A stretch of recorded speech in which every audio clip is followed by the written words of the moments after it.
Hi, everybody. Allison, Carla, and Hannah here. Today, we are going to dive into a topic that is very important to reproductive medicine. So, the complex connection between male infertility and follicle stimulating hormone, or FSH. In order to understand the molecular mechanisms underlying male infertility, we will shed light on the genetic factors influencing FSH receptors activity and signaling pathways as we investigate this relationship.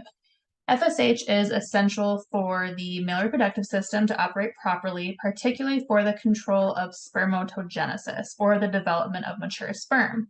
Male infertility has been found to be significantly influenced by imbalances in FSH levels, highlighting the significance of genetic factors leading FSH hormone production.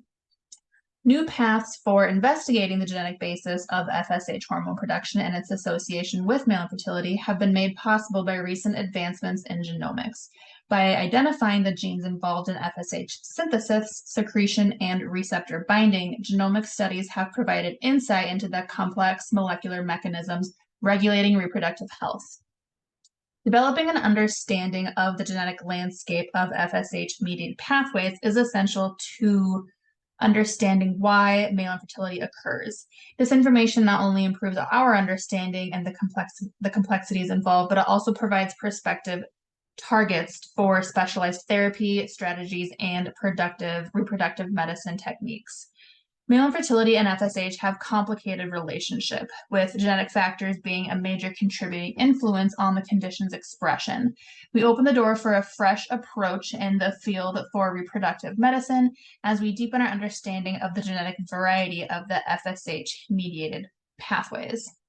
So in this first step here, we used the GTEX portal, and we use it to localize the expression of the gene FSHR, which is the follicle stimulating hormone receptor gene.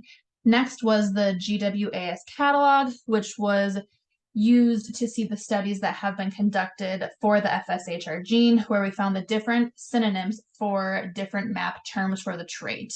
We found 14 associates and 13 studies. The highest p-values were 7 to the negative 31, and the lowest were 8 to the negative 6. And the highest RAF is 0.14, and the lowest was 0.3612. Next, we use the NCBI BLAST P to find regions of some similarities between the protein and the nucleotide sequences. Finally, the GEO2R class analysis tools were used to compare the sample sizes between two groups of the controls versus the disease. The gene FSHR, called follicle stimulating hormone receptor, like I mentioned earlier, shows significant levels in the testes and also the ovaries. The online tools helps us see the differences between these genes, and the BLAST-P results yield a low identity and the e-value of more than 0.05.